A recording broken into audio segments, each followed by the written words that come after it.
नमस्कार.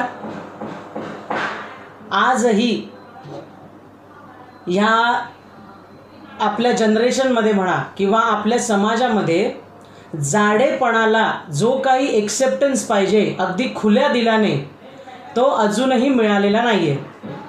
तुम्हाला असं वाटेल की आज मी जाडेपणावर का बोलते, तर आज दोन असे प्रसंग मी आपल्याशी बोलणार आहे जेणेकरून काहीतरी तुम्ही त्यातनं बोध तरी घ्याल, थोडा आपला एक्सेप्टन्स वाढवाल, थोडे ओपन माइंडेड व्हाल आणि आपल्या आजूबाजूच्या असणाऱ्या जाड्या लोकांबद्दलचा कदाचित तुमचा जो काही तुमची जी नजर आहे ती कदाचित बदलेल, या उद्देशाने आजचा हा व्हिडिओ आहे.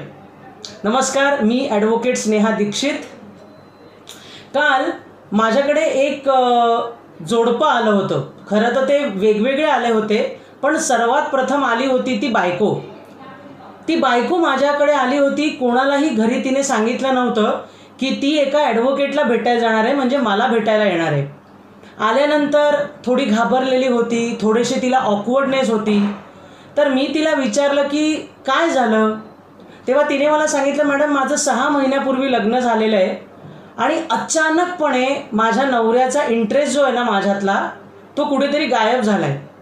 तर तुम्ही माझ्याकरता एवढं करा, कारण माझं प्रचंड प्रेम आहे त्याच्यावर. मला त्याचं कारण शोधून सांगा की झालं आहे काय. मग मी म्हटलं हरकत नाही. म्हटलं काय नोटीस पाठवायची आहे की त्याला कसं बोलवू, प्रेमाने बोलवू की त्याला, कारण त्याला बोलवायचं तर आहे कम्युनिकेशन करता. मग तिने मला सांगितलं की मॅडम तुम्ही बघा काय करायचं ते, फक्त मला याचं उत्तर हवं आहे की काय झालं आहे असं 6 महिन्यात की त्याच्या माझ्यातला इंटरेस्ट संपून गेलेला आहे. मी त्याला बोलवलं ऑफिसमध्ये. आमचं 1-1.5 तासाचं इंटरॅक्शन झालं आणि त्याच्यानंतर त्याने स्पष्ट मला सांगितलं की मॅडम 6 महिन्यापूर्वी माझी बायको जशी होती आता तशी नाही. फिजिकली तिचं वजन वाढलं आहे, ती जाडी झाली आहे आणि कुठेतरी ना मला हे आवडत नाही आहे. तिला घेऊन जाणं, तिला कॅरी करणं, 4 चौघांमध्ये पार्टीजमध्ये घेऊन जाणं.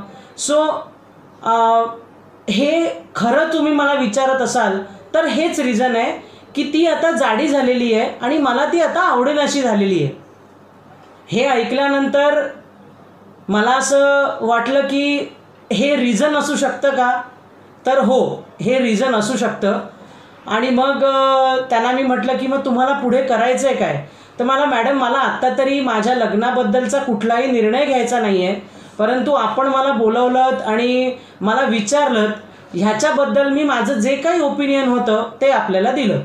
हा झाला एक प्रसंग की 6 महिन्यात बायको जाडी झाली म्हणून ती आता आवडेनाशी झाली किंवा तिचा इंटरेस्ट निघून गेला आहे तिच्यातला. आता कालचीच कोर्टातली ताजी घटना मी आपल्याशी शेअर करू इच्छिते. काल माझ्या बाजूला कोर्टामध्ये एक मॅडम उभ्या होत्या. त्या चांगल्या हेल्दी होत्या, म्हणजे नक्कीच त्या ओव्हरवेट असतील, 100च्या वर असतील. बाजूला जाताना एक व्यक्ती पटकन त्यांना कमेंट करून गेला, अरे मॅडम तुम्ही म्हणे जिम लावायला पाहिजे, तुम्ही वजन कमी करायला पाहिजे, हा एक प्रकारचा आजार आहे जाडेपणा. आणि हे मीही ऐकत होते आणि ती बाई देखील ऐकत होती आणि तो माणूस ही कमेंट करून पटकन लिफ्टमध्ये निघून गेला. गेल्यानंतर मी आणि त्या मॅडम आम्ही एकमेकांकडे बघत होतो. मला स्पष्टपणे दिसत होतं की ती बाई जी होती, त्या मॅडम ज्या होत्या त्या डिस्टर्ब झाल्यात कुठेतरी मेंटली.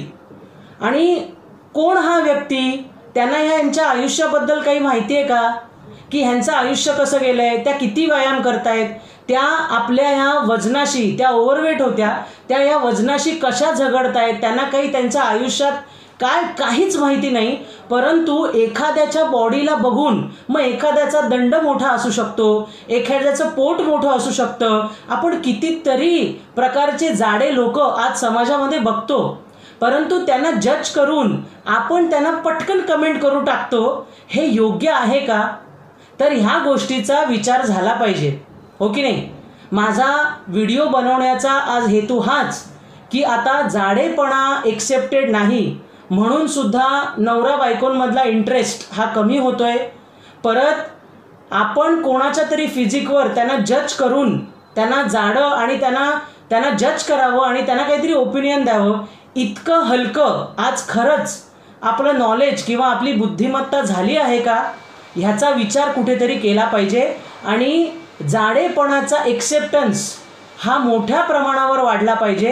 कारण माझं असं म्हणणं आहे की प्रत्येकजण, जो कोणी व्यक्ती ओव्हरवेट आहे, तो आधी स्वतःशी आयुष्यभर स्ट्रगल करतोय. फक्त सिक्स पॅक्सवालेच लोक आपल्याला आवडतात का? किंवा आपण मग शरीरावर प्रेम करतोय की खरंच मनावर प्रेम करतोय? हो की नाही? ह्या गोष्टींचा विचार झाला पाहिजे. मला एवढंच तुम्हाला या व्हिडिओमधनं सांगायचं होतं. ह्याच्यावर तुमच्या काय विचार आहेत ते कमेंट्स बॉक्समध्ये मला जरूर सांगा.